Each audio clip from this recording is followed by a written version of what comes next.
Good morning students, welcome to Hindi class.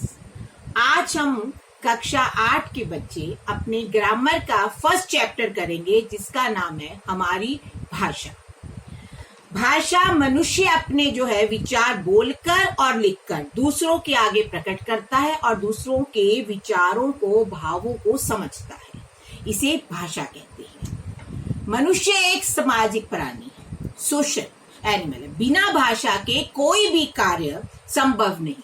अगर देखा जाए तो पशु पक्षियों की भी अपनी एक भाषा होती है, परंतु वह मूक भाषा होती है जो मनुष्य के लिए संभव नहीं। बच्चा जब छोटा होता है तो अपने मुख से कुछ ध्वनियां निकालकर अपनी बात समझाना चाहता है, परंतु वह भाषा नहीं मानी जाती। जब ध्वनियों के सार्थक मेल से शब्द बनाकर शब्दों के मेल से वह वाक्य बनाता है, तब वह भाषा सीख जाता है। इस प्रकार हम कह सकते हैं कि भाषा वह माध्यम है जिसके द्वारा मनुष्य अपने विचारों, भावों को दूसरों के सामने प्रकट करता है और उनका आदान प्रदान करता है। भारत की प्रथम व जो प्राचीन भाषा है वह संस्कृत है।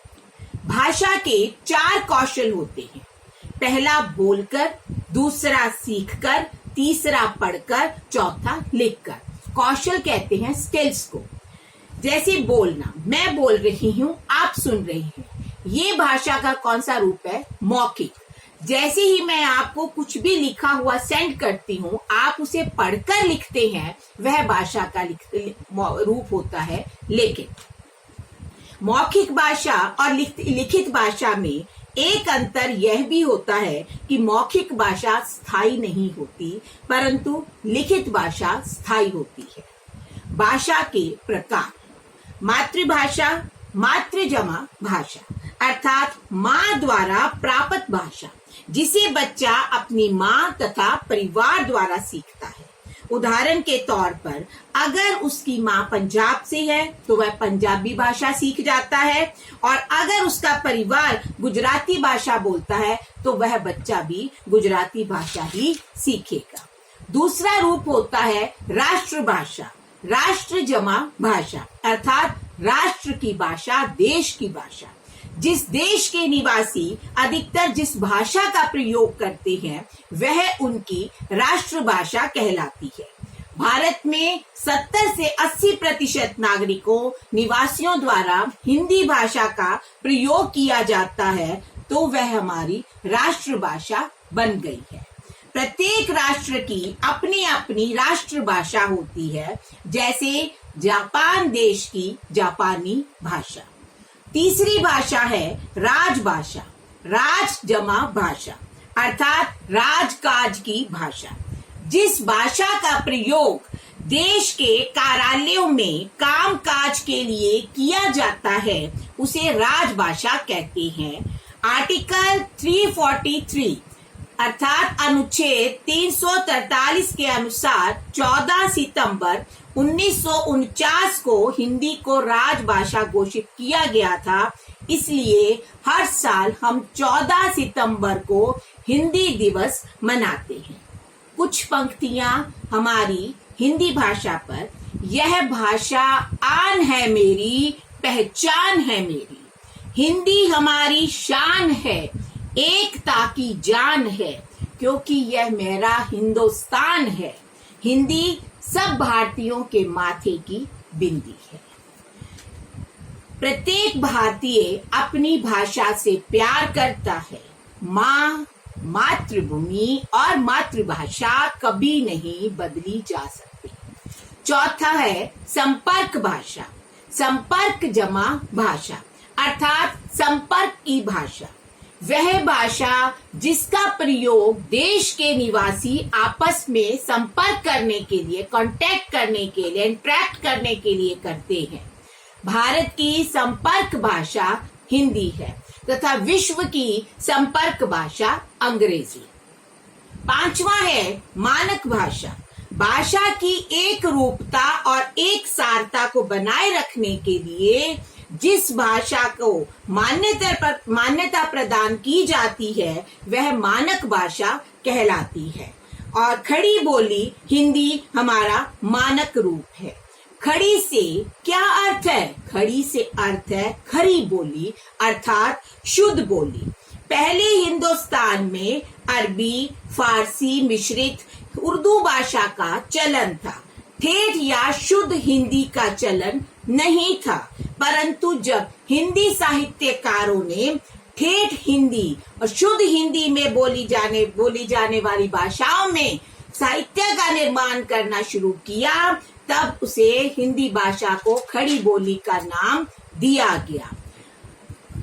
भारत में मान्यता जो प्राप्त है वो कुल 22 भाषाओं को है। 22 भाषाओं को मानक रूप आप देखेंगे ऐसा होता है।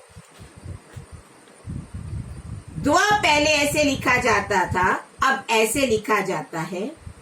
नए ऐसे लिखा जाता था, अब ऐसे लिखा जाता है। संबंध पहले ऐसे लिखते थे, अब ऐसे लिखते हैं। इस जो नए रूप को मानक रूप कहा जाता है। बोली और भाषा में अंतर। बोली जो है सीमित क्षेत्र में बोली जाती है, लिमिटेड एरिया में, जबकि भाषा का क्षेत्र बहुत बड़ा है, बड़ा ही व्यापक है। बोली का साहित्य मौखिक में होता है, भाषा का साहित्य लिखित रूप में होता है। बोली का स्वरूप मानक नहीं होता, शुद्ध नहीं होता, पर भाषा का रूप मानक होता है, शुद्ध होता है। अब उपभाषा किसे कहते हैं? उपभाषा उसे कहते हैं जब बोली का क्षेत्र थोड़ा बड़ा हो जाता है। एक उपभाषा की बोलियां हो सकती हैं, उदाहरण के तौर पर अवधी, ब्रज व राजस्थानी बोलियों में साहित्य की रचना हुई थी और इनका क्षेत्र भी बड़ा था, इसलिए अब ये उपभाषाएं बन गई हैं।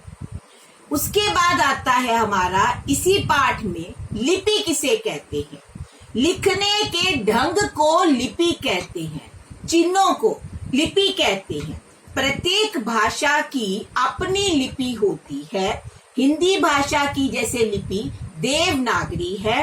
हिंदी अब विश्व की दूसरी सबसे बड़ी भाषा बन गई है। अब हमारा जो सबसे महत्वपूर्ण है वो है व्याकरण। व्याकरण वह शास्त्र है जिसके द्वारा भाषा के शुद्ध रूप तथा प्रयोग का ज्ञान होता है। वर्णों के व्यवस्थित मेल से शब्द, शब्दों के व्यवस्थित मेल से वाक्य और वाक्यों के व्यवस्थित मेल से भाषा बनती है। यदि ये व्यवस्थित ना हो तो भाषा अर्थपूर्ण नहीं होगी। कहने का अर्थ है कि मेरे को तेरे से क्या लेना देना, यह भाषा का शुद्ध रूप नहीं है। शुद्ध रूप हमें व्याकरण कराता है, जो ये बताता है कि मेरे को का सही रूप होता है मुझे, तेरे से का होता है आपसे क्या लेना देना। स्कूल बच्चे सभी जाते हैं। बच्चे ये सब जो है हमें अर्थहीन लगते हैं। जब अर्थपूर्ण जो वाक्य बनेगा वो हमें व्याकरण बताता है कैसे शुद्ध हुआ। सभी बच्चे स्कूल जाते हैं। व्याकरण के 3 अंग हैं। पहला है वर्ण विचार, दूसरा है शब्द विचार, तीसरा है वाक्य विचार। वर्ण विचार होता है, इसमें वर्णों का अध्ययन किया जाता है, जैसे स्वर और व्यंजन। शब्द विचार होता है, इसमें शब्दों के रूप का अध्ययन, जैसे कोई भी रूप। जगत, अगर जगत सही लिखा हुआ होगा तभी वह शब्द जो है वो जगत बनेगा। उसके बाद वाक्य विचार, वाक्यों के प्रकार, विराम चिन्हों का अध्ययन, कहाँ पर अल्प विराम लगेगा, कहाँ पूर्ण विराम लगेगा, यह वाक्य विचार में होता है। अब हमारा अंत में जो है इस भाषा के रूप में साहित्य आता है। सजमाहित के योग से बना हुआ ये शब्द है साहित्य, अर्थात संपूर्ण समाज का हित लाभ। परिभाषा इसकी क्या लिखेंगे? ज्ञान के संचित कोश को साहित्य कहते हैं। साहित्य 2 प्रकार के होते हैं, पहला है बच्चों गद्य, दूसरा है पद्य। गद्य क्या है? जिसमें साहित्यकार या लेखक अपने विचारों को साधारण रूप में प्रकट करता है, कहानी के रूप में, लेख के रूप में, आत्मकथा के रूप में। और पद्य होता है जिसमें साहित्यकार या कवि अपने विचारों को तुकबंदी लय द्वारा जो है वह प्रस्तुत करता है। उदाहरण के तौर पर हम दोहे ले सकते हैं और कविता।